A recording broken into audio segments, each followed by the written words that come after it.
Hi friends, పొరిగింటి పుల్లకో రుచులకు స్వాగతం. ఈరోజు మనము చికెన్ పకోడీలను తయారు చేద్దాం. ముందుగా ఒక పెద్ద ఉల్లిపాయను చిన్న ముక్కలుగా కట్ చేయాలి. అలాగే 3-4 పచ్చిమిరపకాయలు, కొద్దిగా అల్లం వెల్లుల్లిని ఒక మిక్సీ జార్లో వేసుకొని మెత్తగా గ్రైండ్ చేసి పక్కన పెట్టేసుకోవాలి.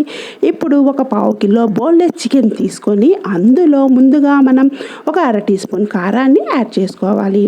1/2 టీ స్పూన్ కారం వేసాం కదా, ఇప్పుడు ఇందులో 1 టీ స్పూన్ కార్న్ఫ్లోర్ని యాడ్ చేద్దాం. కార్న్ఫ్లోర్ వేసిన తర్వాత ఒక 1/2 టీ స్పూన్ సాల్ట్ని యాడ్ చేసుకోవాలి. టేస్ట్ సాల్ట్ వల్లే కదండి వస్తుంది. ఇప్పుడు మనం గరం మసాలాని ఒక 1/2 టీ స్పూన్ యాడ్ చేసేసాం. అలాగే మరొక టీ స్పూన్ మైదా పిండిని కూడా వేసేసుకున్నాం. ఇప్పుడు ఇందులో మనం 2-3 టీ స్పూన్ల పెరుగుని యాడ్ చేసేసుకోవాలి.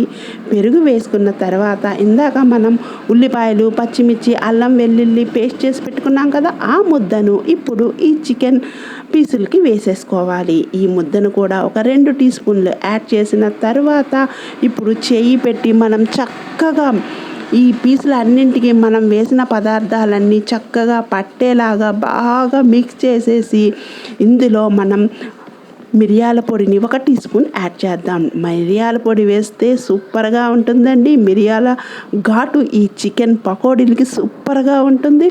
ఇప్పుడు మనం మిరియాల పౌడర్ని కూడా యాడ్ చేసేసుకొని మళ్ళీ బాగా ఒకసారి కలిపేసుకోవాలి.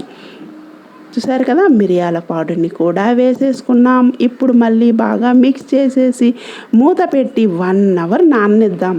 మనం వేసిన మసాలాలు, పెరుగు, సాల్ట్, కారం అన్నీ బాగా మన చికెన్ పీసులకు బాగా పట్టాయంటే సూపర్ టేస్ట్ వస్తుందండి. ఇంకా నోట్లో పెట్టామంటే ఆగకుండా పకోడీని మొత్తం తినేస్తాం. చాలా టేస్టీగా ఉంటుంది. కరకరలాడుతూ క్రిస్పీగా లోపల సూపర్గా ఉంది.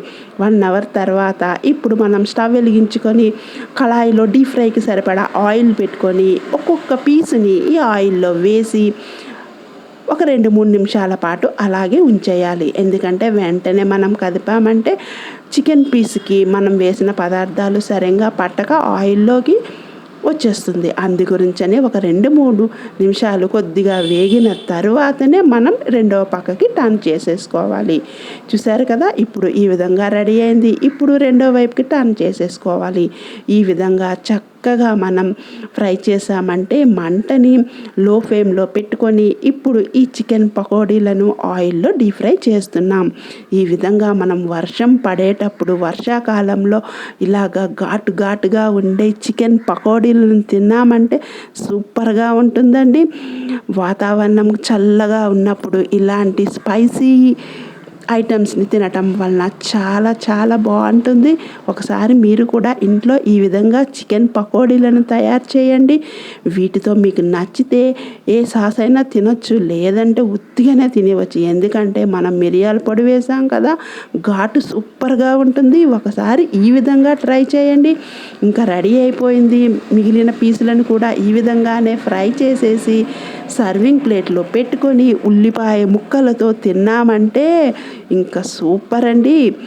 చిన్న పిల్లలే కాదు, ఎవరైనా సరే అస్సలు ఒక్క ముక్క వదలకుండా తినేస్తారు. ఒకసారి ఈ విధంగా ట్రై చేయండి. మీకు నచ్చినట్టయితే లైక్ చేయండి. Please like, share, subscribe my channel. Thank you.